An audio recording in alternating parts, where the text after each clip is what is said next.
Good morning, everybody. Orange J here with another War of the Visions video, and today we're going to do part 2 of the Final Fantasy VI unit collaboration preview videos, and it's Terra Day. We're going to talk about Terra, the most underrated of the 3 new units we're going to get in Global, and honestly I get it, right? We've got Locke coming for free, who fits so perfectly into what Light already does so well. We've got Celis coming for Water, who is just so perfect for the needs that the element of water has. And then we have Terra coming for Fire, who will not drastically change the element in my opinion, but who will be a very strong high damage bruiser for that element. She's going to be a good unit, and she does something unique. She has a way of boosting evocation gauges that other units in this game don't have. So we're going to look at all of that. Now, I want to say, when talking about Terra, you really are talking about her plus the vision card from this collaboration. I think they're a package deal, and I think if you're going for Terra, you're going to want to max this vision card as well. Here's Terra's stats. There's the vision card on the right. Looking at her stats, 4,500 HP, 4 defense and 12 spirit. She is going to be kind of a bruiser, and in fact you can build her with more HP and defense, you can build her with more HP and spirit, and kind of tune her for what you want to fight with your group. I want to point out her magic at 522 is only base 20 less than what Fire Glaciella is, who's a 100 cost unit. So her magic stat, which all of her damage scales off of, is pretty in line with a 100 cost unit for the element. That's great, and she's going to pair really well with Classy Glassy in a group. Her agility at 60, that should be the red flag number on the stat page, and it clearly was, because the global development team decided to buff that through the vision card. We'll get there in a minute, but 60 is very low. Get the vision card. If you get the vision card, you're gonna fix that instantly. Being the bruiser that I think she will be, look at her resists. They're very good. The only thing she's weak to is strike, and it's only a -10. Everything else is a positive. 10 slash, 5 pierce, 10 missile, and 10 magic. Very strong here. This is a good stat pool, again, aside from the agility, which let's talk about the vision card. If you get and max this vision card for your Terra, you're going to get 354 HP, 20 AP, and 138 magic from the stat line. The unit effect is going to be fire attack up 10 and HP up 5%, both good for the bruiser that she is. Party effects, you're going to get human killer plus 25 with magic attacks. Now this is really good for her damage, obviously, right? Then you also get Spirit 8. I about said 10. That's only 8. You also get 8 Spirit, which will make her and the rest of her group better against any other magic dealing units out there. Plus 20 missile resist when you max it out. Phenomenal vision card for her, especially with those global buffs. We got told in the live stream that Terra specifically will get magic and agility up for wearing this vision card. This will make her magic stat in line or more than in line with what Classy Glassy's would be if they were both equipping the same VC. And then the agility buff is the most important one on there in my opinion. 60 for a new unit feels low if you want them to perform at a high level. However much more she's getting, I'm hoping it puts her into the 65 plus range, which is in line with what I like to see. So there's Terra plus the vision card. Again, I want to say, I think it's a package deal. If you're going for Terra, pick up the vision card too. Let's talk about the rest of what she's bringing. I'll start with her TMR. Now, I'm not ever gonna, with limited units, right? Like Terra, there's a very low chance you pick her up by accident. You kind of have to pull for these limited units.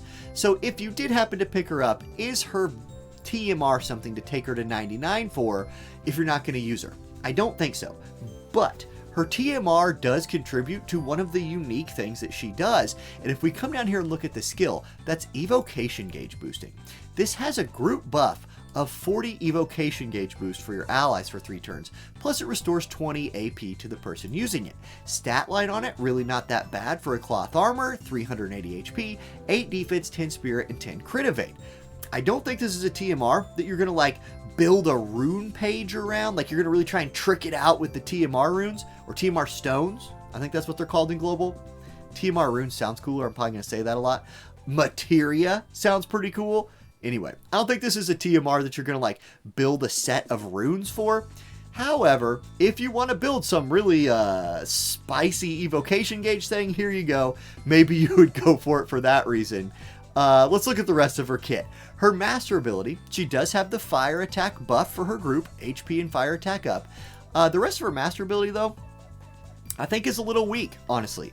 10 AoE resist and 5% magic is a little flat, in my opinion. I'd like to see more magic here, or something.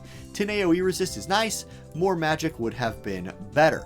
Skills. Okay, support abilities. This is where you're going to be able to kind of like tweak your build with her, with support abilities plus your gear. She has inheritance power from her new job. Magic up 24%, magic resistance plus 12%. So boost her damage, boost her ability to tank mages. Mind and body. This is a spirit and HP buff. So you want to run an anti-magic Terra that's a bruiser? Boom, you could run that. Maiden's Guidance. More evocation gauge boost. 60. 60 is nothing to shake your head at. That plus the TMR buff puts her at 100. Paladin's Blessing is 12 defense and 12% HP. If you're going for more of an anti-physical build, Paladin's Blessing could be the way to go. And then Knowledge of the Magic Sword. This is the one I think you run almost all the time. Agility plus 12%, which was probably originally intended to be the thing that addressed her low agility, will be even better now that her agility is getting another buff through the vision card. And then 40 spirit pin. There it is. Modern damage units need penetration. She gets some from Knowledge of the Magic Sword from her Blade Soul sub. So in my opinion here, what you're doing is you're taking Knowledge of the Magic Sword and then mixing in one of these other ones. You want pure damage with a little bit of magic resist, you go here. Anti-magic, anti-physical, cheesy, evocation gauge boosting thing. And I say cheesy, maybe you run her with like a carbuncle and go for a reflect build. And that would be the coolest dang thing we've seen in this game in a long time. This chick is cool, and that's a cool thing she can do. Okay, let's look at her counter abilities next. I think she has 3 good ones, but no great ones here. Counter AP absorption is really good. I slept on this a lot when it first went into the game. Since I've seen it proc and seen how devastating it is to the unit getting hit by it, my tone has become more positive towards this. Still, it has a good range, and it hits the unit for AP damage and absorbs the AP. Pretty good, gives you AP, takes it from them. Revenge Blade, this is a counter attack that is a preemptive attack, scales off of magic, so it'll do nice damage. Drawback is the very short range. And then Paladin Guard, if you're going for an anti-physical build with her, this is a very good physical mitigation tool. 20% chance to reduce the damage by 45% is no joke. This has saved many a unit for me in the past. So 3 good ones, no reflex, because that's the great one, an Aeon Bond. Y'all know. Okay, her main job. This is her unique new job. Let's check it out. Chaos Sonic. Again, we're on the JP side. These will not be the names of the moves in Global. But Chaos Sonic. We can have fun with it. Very cheap at 13 AP. Has a range of 3, range height of 2, 121% damage, and scales off of magic, dex, agility, and luck. Biggest scaler there being magic. So this is her auto attack replacer. She has a TP buff, Dialogue with the Phantom Beast, cool last name, increase summon gauge by 250. This is not an evocation gauge boost, which increases the rate at which your summon gauge fills up. This is a straight up plus 250 summon gauge buff, and I believe at 1,000 is when you summon. Check me on that, chat. Like, maybe I'm wrong, but I believe your summon gauge fills up every turn. When you hit 1,000, you will summon if it's the thing the AI chooses to do. A 250 boost to that is pretty nice. That's a TP buff, only one use, so you can't set it up to like TP, boost summon or something crazy like that. Still, cool. And if you're buffing this, by the way, with her evocation gauge boost buffing tools, you might get more than 250. All right, let's continue. Fire Auga Sword, y'all know what this is. Hers is better. It has range of 3, right? Ice Killer 25, 200% damage. So it's going to wreck ice units. And has a 25% chance to inflict disable, which is crippling if somebody gets hit by it. Magic Power Release. This is a group buff of slash attack up for your allies with the magic buff for herself. It gets EX upgraded to also include slash resistance penetration 3 turns for herself. big deal right here. Big deal. If you're trying to do damage with this girl, you're going to want penetrations, right? You already get Spirit Pin from her support abilities.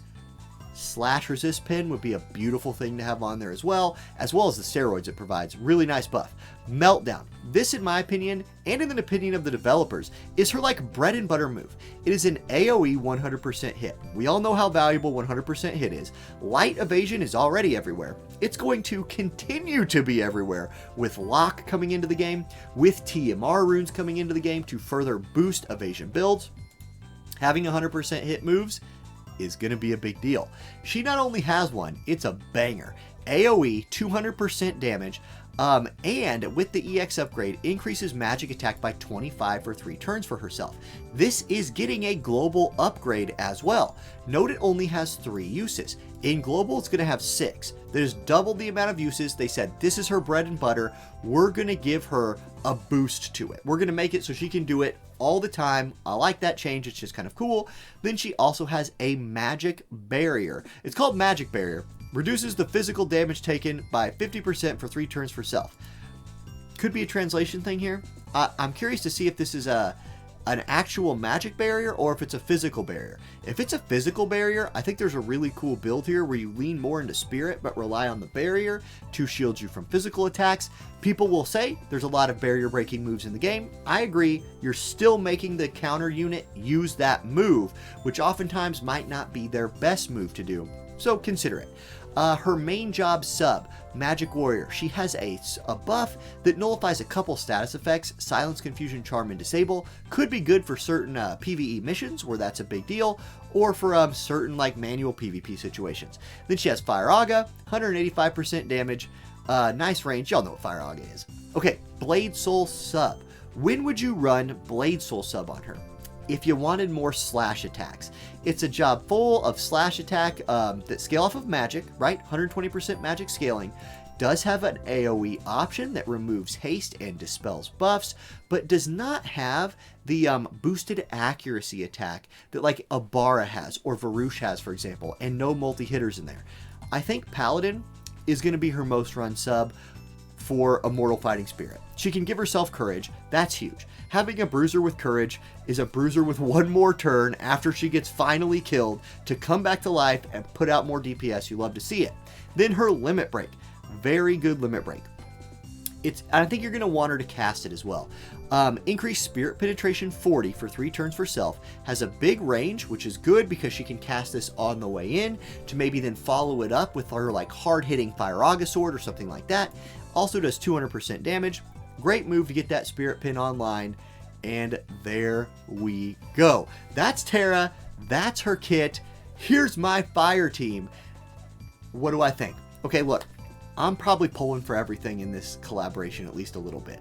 Terra is the lowest on my personal priority list, but one of the units that if I get her, I would be the most excited to use.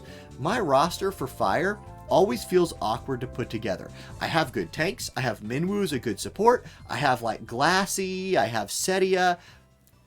Terra right here would make a fantastic partner for a Classy Glassy Rain comp. Or if I wanted to go anti-physical, Classy Glassy Mont Terra. Something like that. It just seems really fun to play, and I hope I get her. I hope I don't get super unlucky in this collaboration. I hope I can end up snagging this unit and making some really cool content with her. Okay, guys, that's it. That's it for the preview video. I feel like it's super long. It's probably just the normal length. Anyway, there you go. Have a great rest of your day, everybody, and I'll catch you next time. Peace.